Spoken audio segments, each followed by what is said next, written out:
ನಮಸ್ಕಾರ, ಎಜುನೆಟ್ಸ್ಗೆ ಸ್ವಾಗತ. ನಾನು ಮೃತ್ಯುಂಜಯ್ ಕಬ್ಬೂರ್. ಶಿಕ್ಷಕರ ನೇಮಕಾತಿಗೆ ಅರ್ಜಿ ಸಲ್ಲಿಸುವಂತಹ ಸಂದರ್ಭದಲ್ಲಿ ಕಡ್ಡಾಯವಾಗಿ ಕನ್ವೊಕೇಶನ್ ಅಥವಾ ಪ್ರೊವಿಷನಲ್ ಡಿಗ್ರಿ ಸರ್ಟಿಫಿಕೇಟ್ ಅನ್ನ ನಂಬರ್ ಅನ್ನ ಕೇಳಲಾಗ್ತಾ ಇದೆ. ಇದು ಕಡ್ಡಾಯವೇ? ಹೆಂಗೆ ಪಡ್ಕೊಳ್ಳೋದು? ಇದನ್ನ ಯಾವ ರೀತಿಯಾಗಿ ಮೆನ್ಷನ್ ಮಾಡಬೇಕು? ಒಂದು ವೇಳೆ ನಮ್ಮ ಹತ್ರ ಕನ್ವೊಕೇಶನ್ ಸರ್ಟಿಫಿಕೇಟ್ ಇಲ್ಲ ಅಂದ್ರೆ ಏನ್ ಮಾಡಬೇಕು ಅನ್ನುವಂತಹ ಒಂದಷ್ಟು ವಿವರಗಳನ್ನ ಈ ವಿಡಿಯೋದ ಮೂಲಕ ತಿಳಿಸ್ಕೊಡ್ತಿದ್ದೀನಿ. ವಿಡಿಯೋ ಸ್ಟಾರ್ಟ್ ಮಾಡೋದಕ್ಕಿಂತ ಮೊದಲು ನೀವೇನಾದರೂ ಎಜುನೇಟ್ಸ್ಗೆ ಹೊಸಬರಾಗಿದ್ರೆ ಅಥವಾ ಇನ್ನೊವರೆಗೂ ಸಬ್ಸ್ಕ್ರೈಬ್ ಮಾಡ್ಕೊಂಡಿಲ್ಲ ಅಂತಾದರೆ ಸಬ್ಸ್ಕ್ರೈಬ್ ಆಗೋದನ್ನು ಮರಿಬೇಡಿ ಮತ್ತು ಮುಂದಿನ ಎಲ್ಲ ಅಪ್ಡೇಟ್ಸ್ಗಳಿಗಾಗಿ ನೋಟಿಫಿಕೇಶನ್ ಬೆಲ್ ಒತ್ತಿ ಆಲ್ ಅಂತ ಸೆಲೆಕ್ಟ್ ಮಾಡಿ. ಆದ್ಮೇಲೆ 15,000 PSTR, GPSTR ಮತ್ತು HSTR ಶಿಕ್ಷಕರ ನೇಮಕಾತಿಗೆ ಸಂಬಂಧಪಟ್ಟಂತೆ ಅರ್ಜಿ ಸಲ್ಲಿಸುವಂತಹ ಸಂದರ್ಭದಲ್ಲಿ ನಮ್ಮ ಶೈಕ್ಷಣಿಕ ವಿವರಗಳನ್ನು ಎಂಟ್ರಿ ಮಾಡುವಾಗ ನಮ್ಮ ಎಜುಕೇಷನಲ್ ಡೀಟೇಲ್ಸ್ನ ಜೊತೆಗೆ ನಮ್ಮ ಯಾವ ಕೋರ್ಸ್ನ ಓದಿದ್ವಿ, ಯಾವಾಗ ಪಾಸ್ ಆದ್ವಿ, ರಿಜಿಸ್ಟರ್ ನಂಬರು ಇತ್ಯಾದಿ ವಿವರಗಳ ಜೊತೆಗೆ ಬಹಳ ಮುಖ್ಯವಾಗಿ ಸರ್ಟಿಫಿಕೇಟ್ ನಂಬರ್ ಅಂತ ಕೇಳ್ತಾ ಇದೆ. ಕನ್ವೊಕೇಶನ್ ಆರ್ ಪ್ರೊವಿಷನಲ್ ಡಿಗ್ರಿ ಸರ್ಟಿಫಿಕೇಟ್ನ ಒಂದು ಪ್ರಮಾಣ ಪತ್ರದ ಸಂಖ್ಯೆಯನ್ನು ಕೂಡ ಕೇಳಲಾಗ್ತಾ ಇದೆ. ಗಮನಿಸ್ತಾ ಇದ್ರಿ, certificate number for convocation or provisional degree certificate ಅಂತ ಹೇಳಿ ಈ ಒಂದು ಕಾಲಮ್ ಅನ್ನು ಕೂಡ ಕೊಡಲಾಗಿದೆ. ಈ ಒಂದು ಕನ್ವೊಕೇಶನ್ ಸರ್ಟಿಫಿಕೇಟ್ ಏನಿದೆ ಡಿಗ್ರಿಗೂ ಕೂಡ ಕೇಳ್ತಾ ಇದೆ, ಅಗೇನ್ BEdಗೂ ಕೂಡ ಕೇಳ್ತಾ ಇದೆ. ಅಪ್ಲೋಡ್ ಮಾಡೋದಕ್ಕೆ ಕೇಳ್ತಾ ಇಲ್ಲ. ಇನ್ಫ್ಯಾಕ್ಟ್ ನಮ್ಮ ಕನ್ವೊಕೇಶನ್ ನಂಬರ್ ಅನ್ನ ಇಲ್ಲಿ ಅಪ್ಲಿಕೇಶನ್ ಅಲ್ಲಿ ಕೇಳ್ತಾ ಇದೆ. ಇದು ಮ್ಯಾಂಡೇಟರಿ ಫೀಲ್ಡ್ ಅಂತ ಕೂಡ ಏನೂ ಇಲ್ಲ. ಆದ್ರೂ ಕೂಡ ಸಾಕಷ್ಟು ಜನ ಅಭ್ಯರ್ಥಿಗಳು ಈಗಾಗಲೇ ಯೂನಿವರ್ಸಿಟಿಗಳಲ್ಲಿ ಹೋಗಿ ಪಾಳೆ ಹಚ್ಚಿ ಅರ್ಜೆಂಟ್ ಕನ್ವೊಕೇಶನ್ಗೆ ಸಿಕ್ಕಾಪಟ್ಟೆ ಫೀಸ್ ಅನ್ನ ಪೇ ಮಾಡಿನೋ ಅಥವಾ ಹಳೆ ಅಪ್ಲಿಕೇಶನ್ ಅನ್ನ ಓಪನ್ ಮಾಡಿಸಿ ತಮ್ಮ ಪ್ರಮಾಣ ಪತ್ರಗಳನ್ನ ಅಂದ್ರೆ ಕನ್ವೊಕೇಶನ್ ಗಳನ್ನ ಪಡ್ಕೊಳ್ತಿದ್ದಾರೆ. ಇವತ್ತು ನಾವು ಕೂಡ ಕರ್ನಾಟಕ ವಿಶ್ವವಿದ್ಯಾಲಯ ಧಾರವಾಡಕ್ಕೆ ಹೋಗಿದ್ವಿ. 2024 ಏಪ್ರಿಲ್ ನಲ್ಲಿ ನಾವು ಅಪ್ಲೈ ಮಾಡಿದ್ವಿ ಕನ್ವೊಕೇಶನ್ಗೆ. ಇನ್ಫ್ಯಾಕ್ಟ್ ಅವ್ರು ಇನ್ನೂ ಕೊಟ್ಟಿರಲಿಲ್ಲ. ಇವತ್ತು ನಮ್ ಲಕ್ ಇತ್ತು. ಇಮಿಡಿಯೇಟ್ಲಿ ಹೋದ ತಕ್ಷಣ ಡಿಸ್ಪ್ಯಾಚ್ ಮಾಡ್ತಾ ಇದ್ರಿ ಇನ್ನೇನವ್ರ ಪೋಸ್ಟ್ಗೆ. ಇಮಿಡಿಯೇಟ್ಲಿ ನಾವು ಹೋಗಿ ಬೈ ಹ್ಯಾಂಡ್ ಅದನ್ನ ರಿಸೀವ್ ಕೂಡ ಮಾಡಿದ್ವಿ. ನೀವು ಡಿಸ್ಪ್ಲೇ ಮೇಲೆ ನೋಡ್ತಾ ಇದ್ರಿ, ಇದೇ ರೀತಿಯಾದಂತಹ ಕನ್ವೊಕೇಶನ್ ಸರ್ಟಿಫಿಕೇಟ್ ಅನ್ನ ಪ್ರತಿಯೊಂದು ವಿಶ್ವವಿದ್ಯಾಲಯ ಕೂಡ ಪ್ರೊವೈಡ್ ಮಾಡುತ್ತೆ. ನಿಮ್ದು ಏನು ಕೋರ್ಸ್ ಇರುತ್ತೆ, ನಿಮ್ದು ಡಿಗ್ರಿ ಇರಲಿ, BEd ಇರಲಿ, ಮಾಸ್ಟರ್ ಡಿಗ್ರಿ ಇರಲಿ, ಪ್ರತಿಯೊಂದು ಡಿಗ್ರಿಗೂ ಕೂಡ ಕನ್ವೊಕೇಶನ್ ಸರ್ಟಿಫಿಕೇಟ್ ಅನ್ನು ಪ್ರೊವೈಡ್ ಮಾಡ್ತಾರೆ. ಇದೇ ರೀತಿಯಾಗಿ ನಿಮಗೂ ಕೂಡ ಸರ್ಟಿಫಿಕೇಟ್ ಅನ್ನು ಪ್ರೊವೈಡ್ ಮಾಡ್ತಾರೆ. ಇದರಲ್ಲಿ ಕನ್ವೊಕೇಶನ್ ನಂಬರ್ ಯಾವುದು, ಹೆಂಗೆ ಎಂಟ್ರಿ ಮಾಡಬೇಕು ಅಂತಂದ್ರೆ ಸರ್ಟಿಫಿಕೇಟ್ ನಂಬರ್ ಅಂತ ಕಾಣಿಸುತ್ತೆ. ಇಲ್ಲೇನು ಮೇಲ್ಗಡೆ ಗಮನಿಸ್ತಾ ಇದ್ರಿ, ಇದೇ ಒಂದು ಕನ್ವೊಕೇಶನ್ ನಂಬರ್ ಅಂತ ನಾವು ಗಮನಿಸ್ತೀವಿ.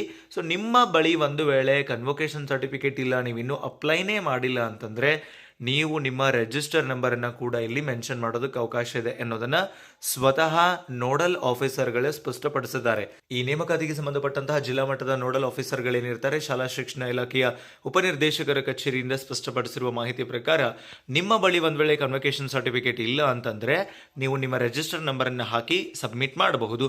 ಯಾವಾಗ ಕನ್ವೊಕೇಶನ್ ಬೇಕಾಗತ್ತೆ ನಿಮಗಂತಂದ್ರೆ ನೀವು ನೇಮಕಾತಿ ಆದ ನಂತರ, ನಿಮ್ದು ಸೆಲೆಕ್ಷನ್ ಆಯಿತು, ಎಕ್ಸಾಮ್ನಲ್ಲಿ ನೀವು ಪಾಸ್ ಆದ್ರಿ, ಮೆರಿಟ್ನಲ್ಲಿ ಬಂದ್ರಿ ಅಂದ್ರೆ ನಿಮ್ದೇನು ಡಾಕ್ಯುಮೆಂಟ್ಸ್ ವೆರಿಫಿಕೇಶನ್ ಕರೀತಾರೆ, ಆ ಡಾಕ್ಯುಮೆಂಟ್ಸ್ ವೆರಿಫಿಕೇಶನ್ ಸಂದರ್ಭದಲ್ಲಿ ಅಥವಾ ದಾಖಲಾತಿ ಪರಿಶೀಲನೆಯ ವೇಳೆಯಲ್ಲಿ ನಮಗೆ ಈ ಒಂದು ಕನ್ವೊಕೇಶನ್ ಬೇಕಾಗುತ್ತೆ. ಈಗ ಜಸ್ಟ್ ಅಪ್ಲೈ ಮಾಡೋ ಸಲುವಾಗಿ ನಿಮ್ಮ ಹತ್ರ ಇತ್ತು ಅಂದ್ರೆ ಅಪ್ಲೈ ಮಾಡಿ. 8,000, 10,000, 15,000 ಗಟ್ಟಲೆ ಕೆಲವೊಂದು ಕಡೆ ಕೊಟ್ಟು ಇವತ್ತು ಅರ್ಜೆಂಟ್ ಕನ್ವೊಕೇಶನ್ಗಳನ್ನು ತಗೊಂತಾ ಇದ್ದೀರಿ. ಅಷ್ಟು ಅಗತ್ಯ ಇಲ್ಲ. ನೀವು ಸರ್ಟಿಫಿಕೇಟ್ ನಂಬರನ್ನು ಹಾಕಿ ಸಬ್ಮಿಟ್ ಮಾಡಿ, ಆಮೇಲೆ ನಿಮ್ಮದು ಸೆಲೆಕ್ಷನ್ ಆಯಿತು ಅಂದರೆ ನಿಮ್ಮದು ಸರ್ಟಿಫಿಕೇಟ್ ನಂಬರ್ ನೋಡೋದಿಲ್ಲ, ಕನ್ವೊಕೇಶನ್ ಬಂದಿದೆಯೋ ಇಲ್ವೋ ಅನ್ನೋದನ್ನು ಕನ್ಫರ್ಮ್ ಮಾಡಿಕೊಂಡು ನಿಮಗೆ ಅಲೋಕೇಶನನ್ನು ಮಾಡ್ತಾ ಇರ್ತಾರೆ. ಹಾಗಾಗಿ ನಿಮ್ಮ ಬಳಿ ಇದ್ದರೆ ಓಕೆ, ನಿಮಗೆ ಸಿಗ್ತಾ ಇದೆ ಅಂತಂದರೆ ಓಕೆ, ಒಂದು ವಾರದಲ್ಲಿ ಸಿಗುತ್ತೆ ಅಂದರೆ ಓಕೆ, ಅಥವಾ ಒಂದು ಅಷ್ಟೇ ಸ್ವಲ್ಪ ಹಣದಲ್ಲೇ ನಿಮಗೆ ಸಿಗ್ತಾ ಇದೆ ಅಂದರೆ ಓಕೆ. ಅದನ್ನು ಬಿಟ್ಟು ಸಾವಿರಾರು ರೂಪಾಯಿಗಳನ್ನು ಖರ್ಚು ಮಾಡಿ ದಿನಗಟ್ಟಲೆ ವಾರಗಟ್ಟಲೆ ನೀವು ಯೂನಿವರ್ಸಿಟಿನಲ್ಲಿ ಪಾಳೆ ಹಚ್ಚಿ ತಗೊಳ್ಳುವಂಥ ಅಗತ್ಯತೆ ಇಲ್ಲ. ಯಾಕೆಂದರೆ ನೋಡಲ್ ಆಫೀಸರೇ ಕನ್ಫರ್ಮ್ ಮಾಡಿದ್ದಾರೆ, ನಿಮ್ಮ ಬಳಿ ಕನ್ವೊಕೇಶನ್ ಸರ್ಟಿಫಿಕೇಟ್ ಇಲ್ಲ ಅಂದರೆ ನೀವು ನಿಮ್ಮ ಸರ್ಟಿಫಿಕೇಟ್ ಅಥವಾ ರಿಜಿಸ್ಟರ್ ನಂಬರ್ ಏನಿದೆ ಆ ರಿಜಿಸ್ಟರ್ ನಂಬರನ್ನು ಹಾಕಿ ಇಲ್ಲಿ ಸಬ್ಮಿಟ್ ಮಾಡೋದಕ್ಕೆ ನಿಮ್ಗೆ ಅವಕಾಶ ಇದೆ. ಇಲ್ಲಿ ಸರ್ಟಿಫಿಕೇಟ್ ನಂಬರ್ನ ಜಾಗದಲ್ಲಿ ಕನ್ವೊಕೇಶನ್ ಸರ್ಟಿಫಿಕೇಟ್ ಇದ್ರೆ ನಾನೇನು ತೋರಿಸ್ತಾ ಇದ್ದೀನಿ ಈ ಒಂದು ಪ್ರಮಾಣ ಪತ್ರದ ನಂಬರನ್ನು ಮೆನ್ಷನ್ ಮಾಡಿ, ನಿಮ್ಮ ವಿಶ್ವವಿದ್ಯಾಲಯಕ್ಕೆ ಸಂಬಂಧಪಟ್ಟಂಥದ್ದು ವೇರಿಯೇಷನ್ ಆಗ್ತಾ ಹೋಗಿರುತ್ತೆ, ನೋಡಿಕೊಂಡು ನೀವು ಸರಿಯಾಗಿ ಅದನ್ನು ಮೆನ್ಷನ್ ಮಾಡಬೇಕಾಗುತ್ತೆ. ಅದರ ಜೊತೆ ಒಂದು ವೇಳೆ ನಿಮ್ಮ ಹತ್ರ ಈ ಕನ್ವೊಕೇಶನ್ ಪ್ರಮಾಣ ಪತ್ರ ಇಲ್ಲ ಅಂತಂದ್ರೆ ಆ ಸಂದರ್ಭದಲ್ಲಿ ನೀವು ನಿಮ್ಮ ರಿಜಿಸ್ಟರ್ ನಂಬರ್ ಏನಿತ್ತು ಅದೇ ರಿಜಿಸ್ಟರ್ ನಂಬರ್ನ ಇಲ್ಲಿ ಮೇಲ್ಗಡೆ ನೀವೇನು ಮೆನ್ಷನ್ ಮಾಡಿರ್ತೀರಿ ಅಲ್ಲ, ಆ ಮೆನ್ಷನ್ ಮಾಡಿದಂತಹ ರಿಜಿಸ್ಟರ್ ನಂಬರನ್ನೇ ನೀವು ಮತ್ತೊಂದು ಬಾರಿ ಇಲ್ಲಿ ಮೆನ್ಷನ್ ಮಾಡೋದಕ್ಕೆ ಅಥವಾ ಎಂಟ್ರಿ ಮಾಡೋದಕ್ಕೆ ನಿಮಗೆ ಅವಕಾಶ ಇರುತ್ತೆ. ಇಲ್ಲಿ ಮೇಲ್ಗಡೆ ಇದೆ ನೋಡಿ ರಿಜಿಸ್ಟರ್ ನಂಬರ್ ಅಂತ ಹೇಳಿ, ಅದನ್ನೇ ನೀವು ಇನ್ನೊಂದ್ಸಲ ಹಾಕಿದ್ರು ಕೂಡ ಏನು ತಪ್ಪಿಲ್ಲ.